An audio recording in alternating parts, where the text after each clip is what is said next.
Good. So this is the list of students that we typically get accessibility forms for.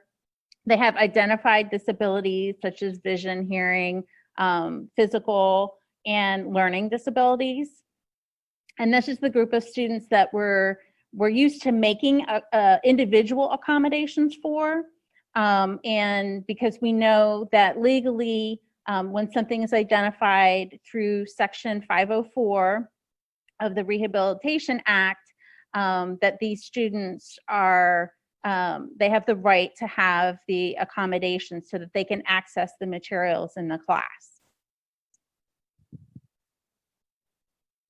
And then there's the second group of students that might have some unidentified challenges. So they might not necessarily have a diagnosis, or they may not realize that their diagnosis is interfering with their ability to learn and access materials in the course.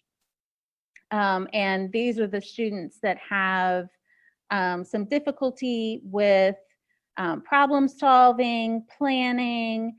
Their attention might be impacted, and they may have some emotional challenges as well.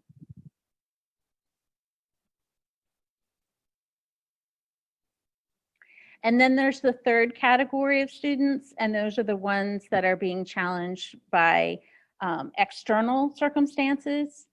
Those are your working parents, your commuters, your students that might be trying to access a video in a very loud environment and aren't able to hear it. They could be your students that have really poor Wi-Fi and they're having a difficult time downloading everything.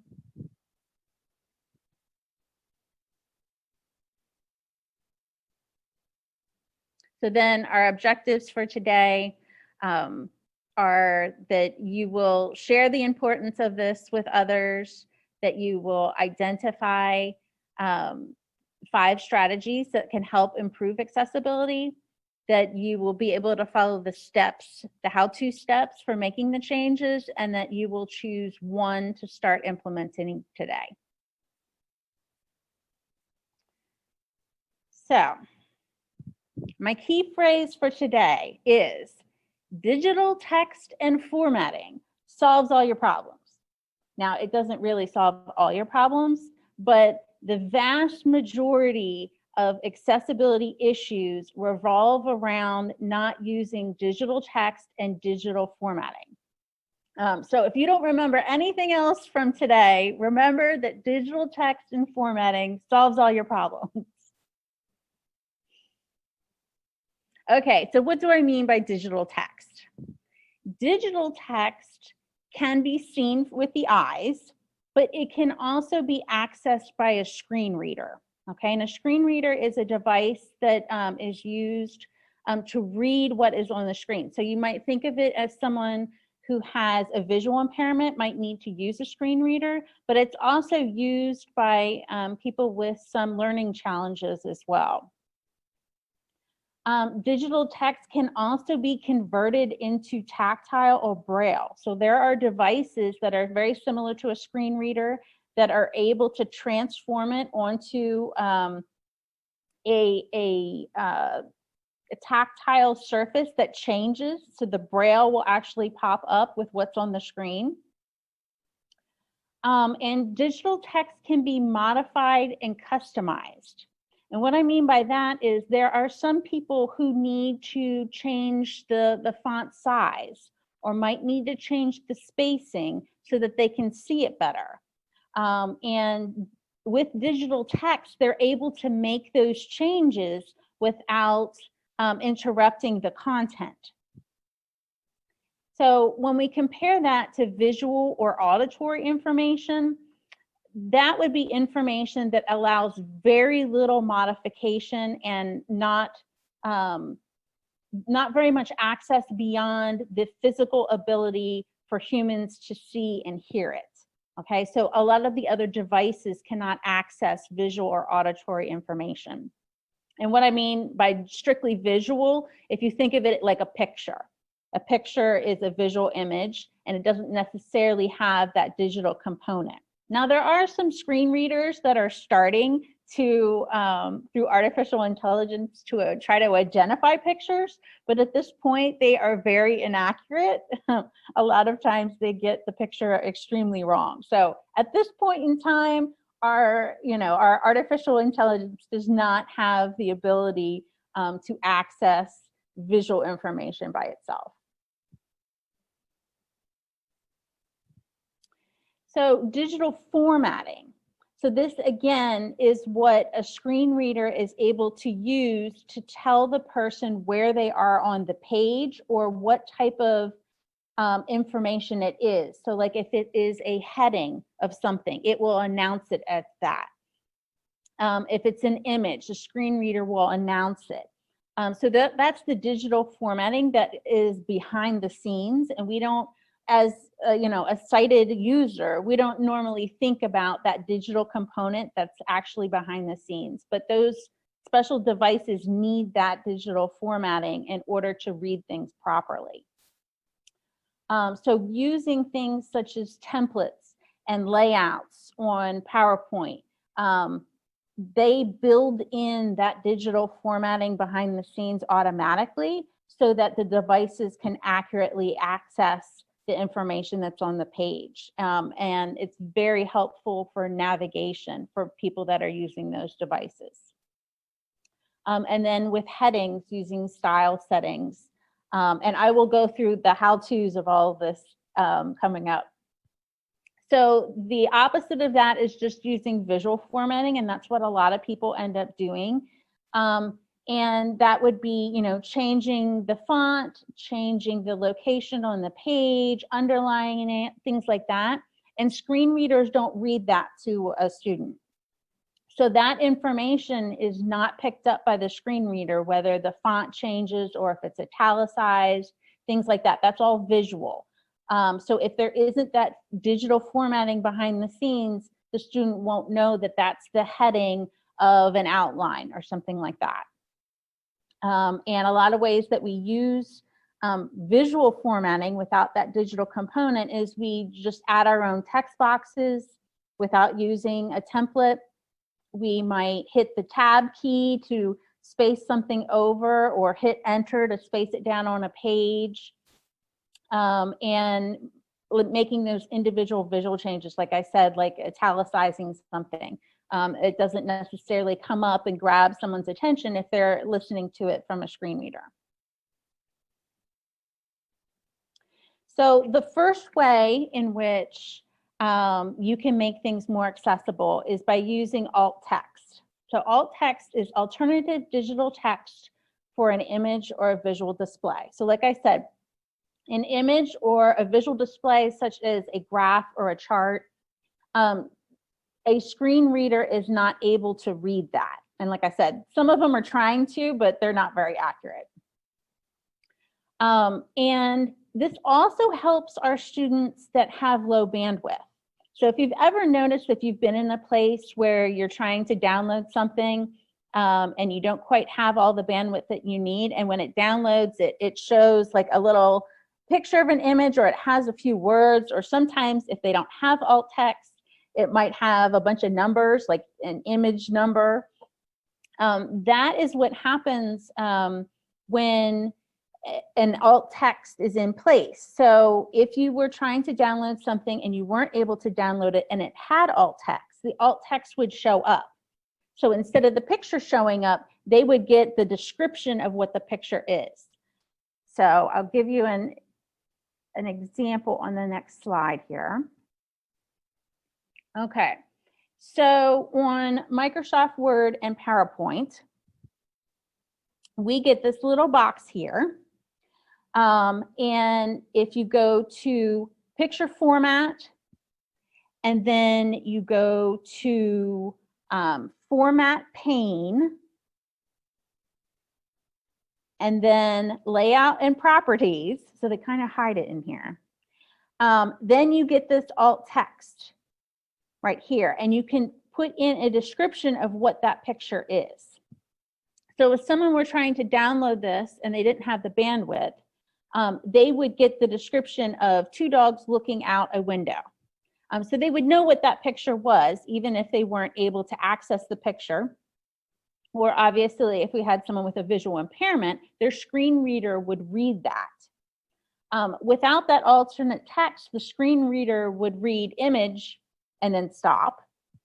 Or if it tried to put in the picture number, like when you take a picture and it has a bunch of numbers that, label it in your folder, it would just say that. So it would say image, 2469, that would not give the student enough information about what that was.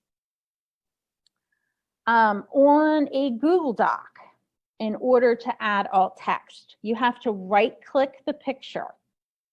And when you do that, this box comes up, and down at the bottom, you see where it says alt text. When you click on that, another box will come up, and you'll be able to put in the alt text for that.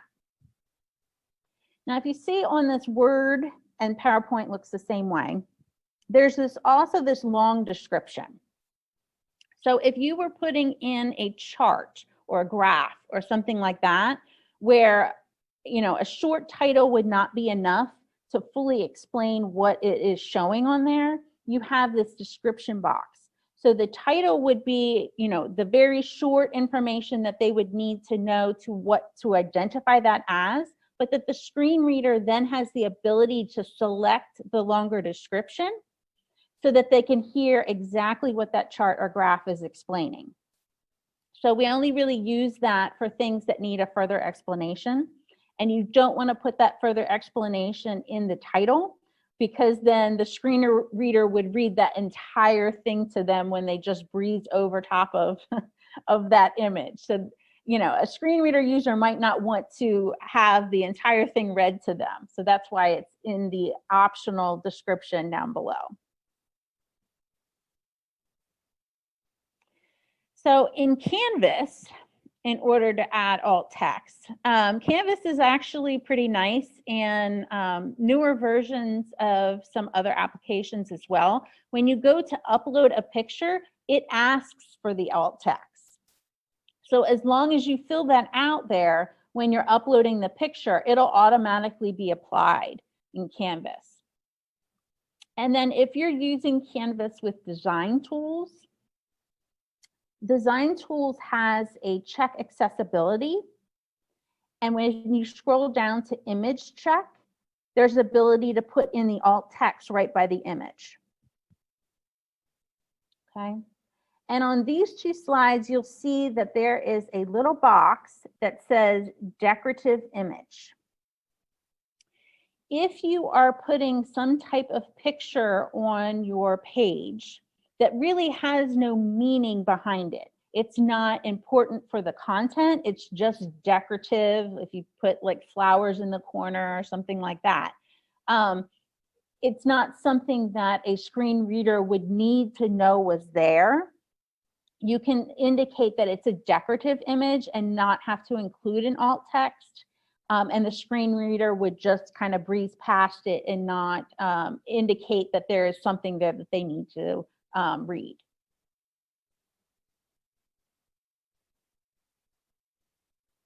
Okay. Now I'm going to go on to links.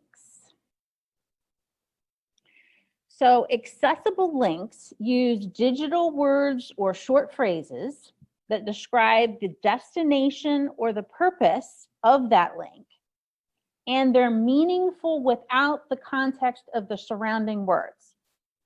So that is, a lot to think about. But the reason why is that a screen reader allows someone to flip through and skim the page for things like headings and links. So where we might skim a page by quickly looking over it and we could visually see where the links are, a screen reader can do the same thing, and it can come up with a list of the links. But it's going to read that list with just whatever is highlighted for that hyperlink. So if you have something like click here, and it's going to read that within a list, and it might say click here, more, and that doesn't tell the screen reader user what that link is for. So you need to have actual words or phrases that describe that link, so that when they hear it in a list out of context of the rest of the page, that they have a full understanding of what that link is for. So they may be looking for, the contact us link. And so if it's labeled as contact us, they might be able to pull up a whole list of links and listen to the list. And when they get to contact us, then they go ahead and select that. And so they can skip over reading the entire page if they just want to get to one of the links. So inaccessible links, like I said, words like click here, more, that are read out of context that don't make any sense. Also, extremely long URLs. So a screen reader would actually read this entire URL. So all of the letters here, it would read out to that screen reader user. What is more accessible is if you describe where that link is going. So if you say, okay, this link is going to the Apple Accessibility website, when they hear that out of context, they'll know exactly what that link is for. But you can use a very short URL, such as www.google.com, because that is understandable to pretty much everyone exactly what that means and where it's going to go. So you are able to use a short URL if it's very clear where it goes to.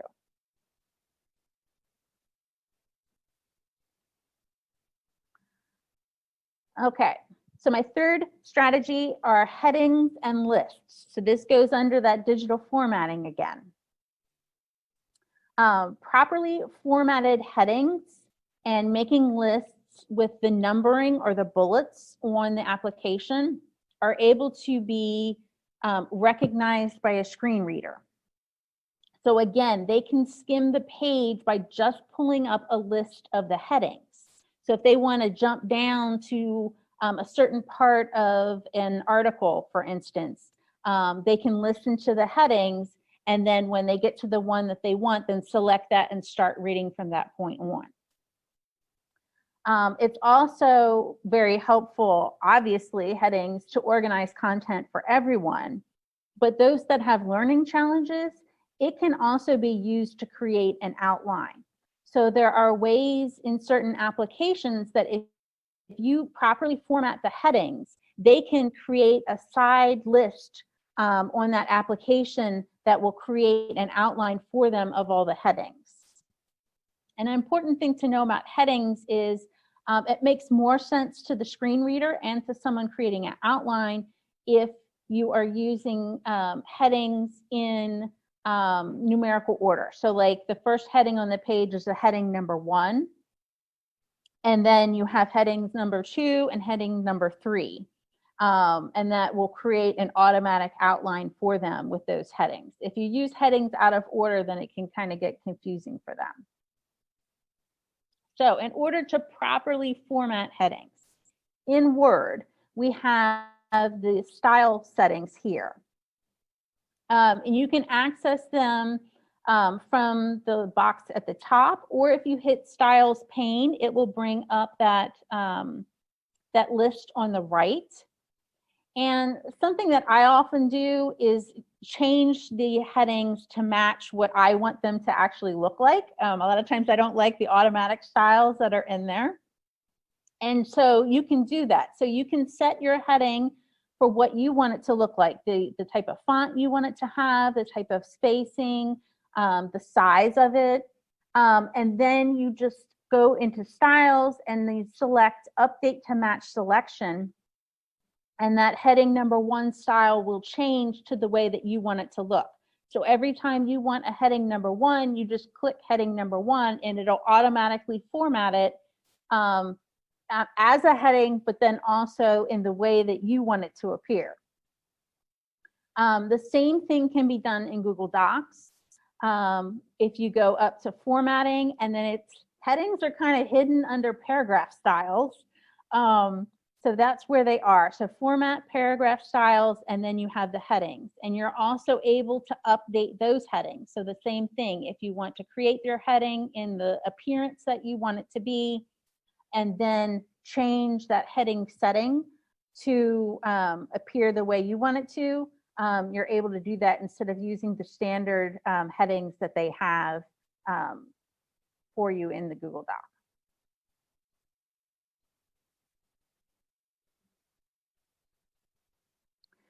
So in PowerPoint, it's a little bit different.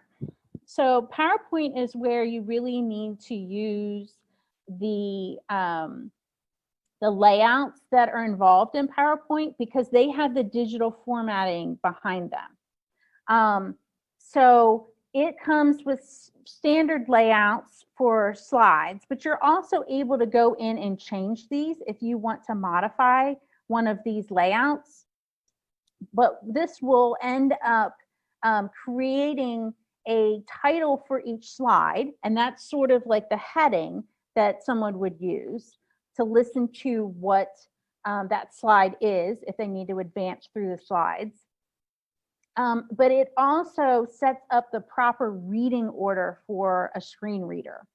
And I admit to you, this is something that I actually didn't know before I started looking into all of this. So if you just create text boxes in PowerPoint, the screen reader will read the order in which you add the text boxes, unless you go in and change it. So your slide could be read in a completely different order that makes absolutely no sense to a screen reader user if you don't have things properly formatted. If you do have to use a text box, if you go over here to arrange and then jump down to selection pane, this will show you the order in which a screen reader would read this. And it's reverse order. Why it's reverse order, I don't know. But so on this slide, it would read the title first, and then it would read the subtitle. So you can pull this up and you can check the contents of all of your slides to make sure that it would be read in the proper order. So like I said, if you're using a layout, it's automatic. It will read it in the proper order.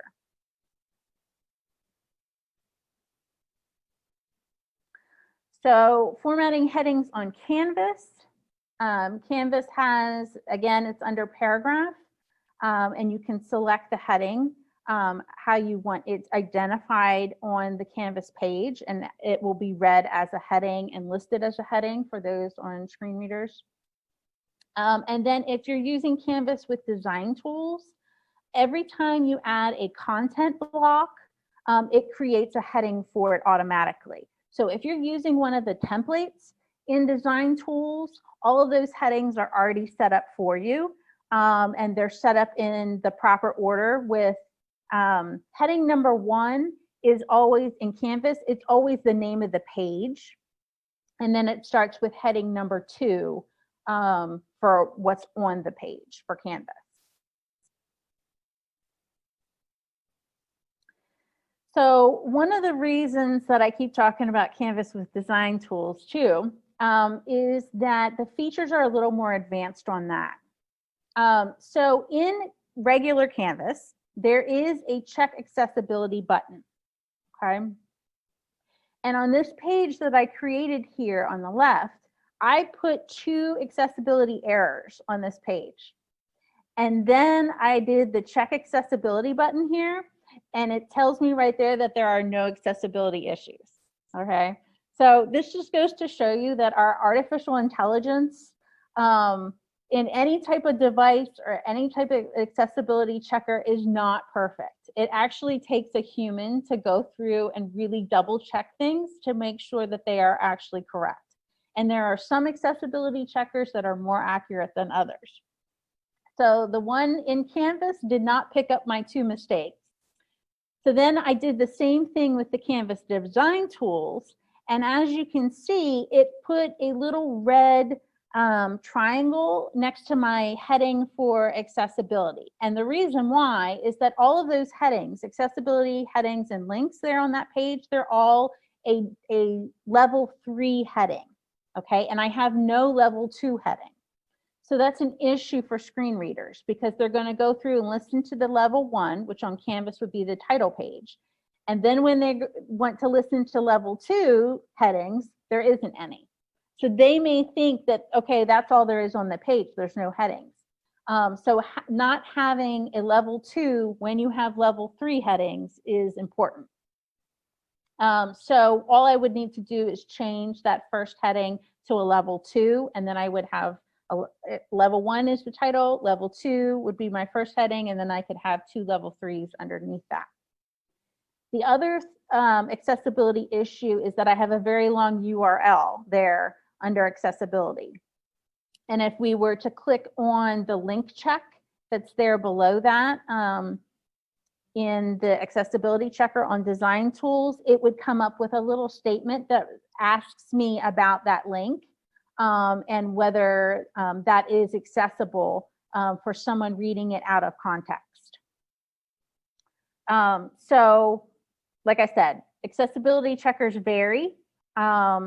There are also accessibility checkers in Word and PowerPoint. So if you go to review, there is a click right here for check accessibility, and it will come up with a panel that looks at all of the things on your page, things that we've talked about and other things that we haven't talked about yet, as far as accessibility, and it gives you some guidelines as far as going in and correcting those as well. And PowerPoint will do the same thing. As of right now, there are no accessibility checkers on Google Docs. However, there are accessibility external applications that you can use, or Chrome extensions that you can use that would check Google Docs. But Google Doc itself doesn't have an accessibility checker.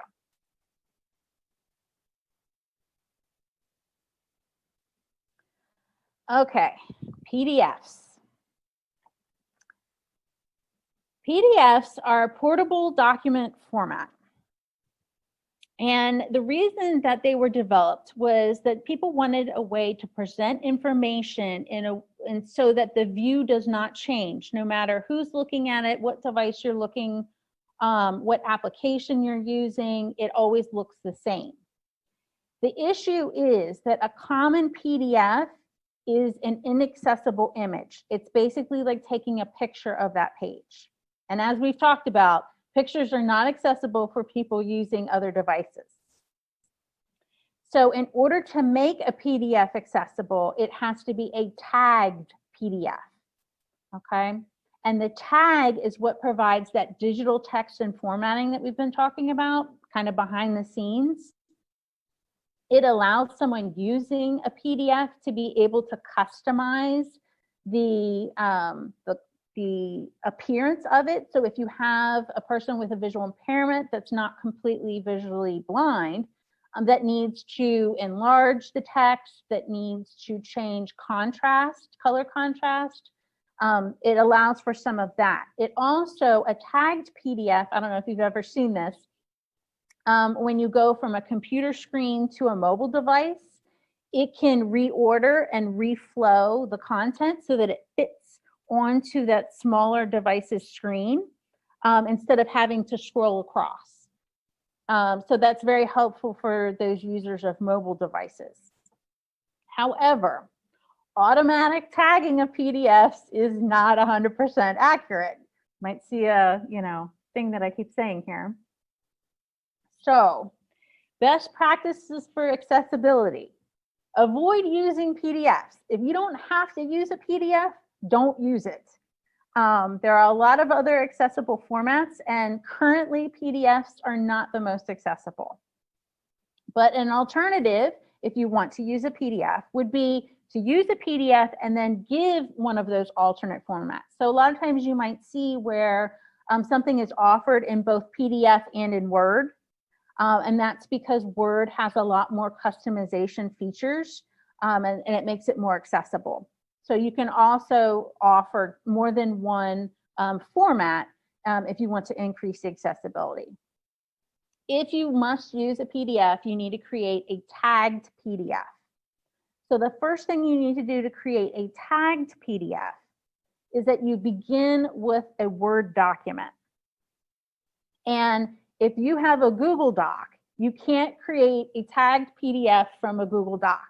So if you have a Google Doc, you have to download it as a Word doc first and then create a tagged PDF from it. So it's easier just to start with the Word doc. And then check for proper formatting and accessibility in that Word doc. Go ahead and use the accessibility checker and check it visually to make sure it's accurate, because the tagged PDF is going to go directly off of what is set up in that Word doc. So if something is not, if a heading is not correct in the Word doc, or if it's not formatted correctly, it won't show up as a heading in the PDF. Show up, I mean, for a screen reader, it won't show up as a heading. Obviously, visually it would, but the devices won't indicate that it's a heading. So once you've done that with Word, you're going to save as, and under file format, you're going to select PDF. But then the most important thing is you have to hit this radio button here, the best for electronic distribution and accessibility. That is what adds the tags to it. Okay, if you select the best for printing, it'll be an image. So I don't know why they don't just say this is tagged PDF down there so that everyone knows, but that's what that radio button means. And it also does not work. Some people sometimes create PDFs by hitting print and then selecting PDF. That does not create a tagged PDF. So right now, save as and changing the file format and selecting this radio button is the way to create a tagged PDF from a Word document.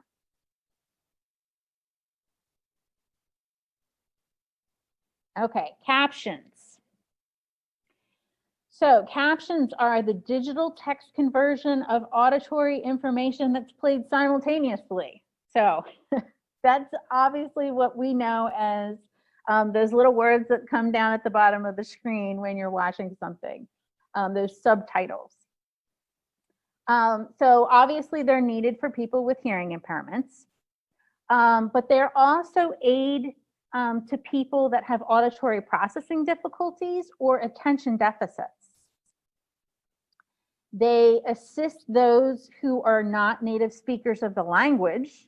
Often, you know, if you found that you're trying to learn another language, sometimes you can read it better than you can hear it and understand it. So it helps with that. And then it also can be used in an environment that interferes with hearing.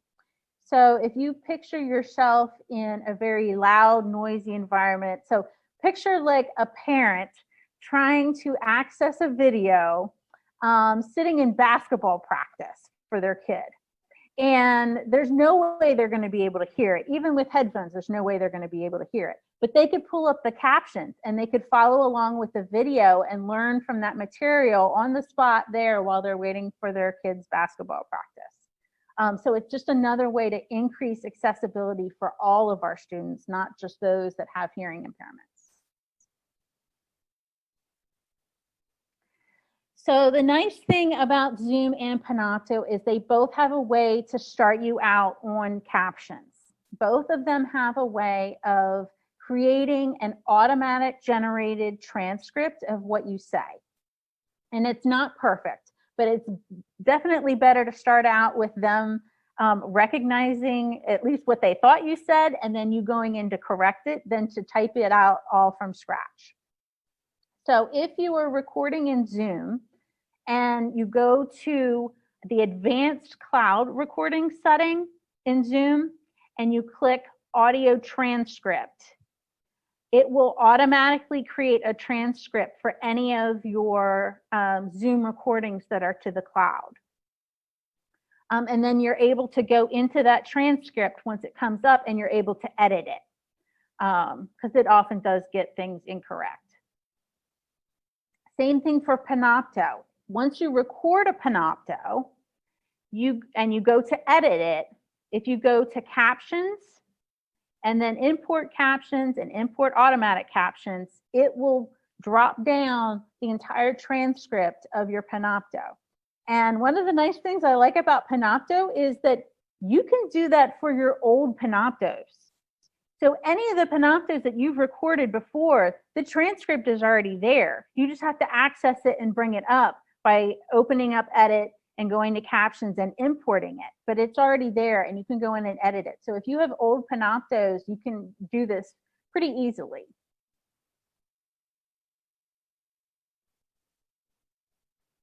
Okay, so my takeaway is digital text and formatting solves all your problems. Not really. Okay, what questions do you guys have for me?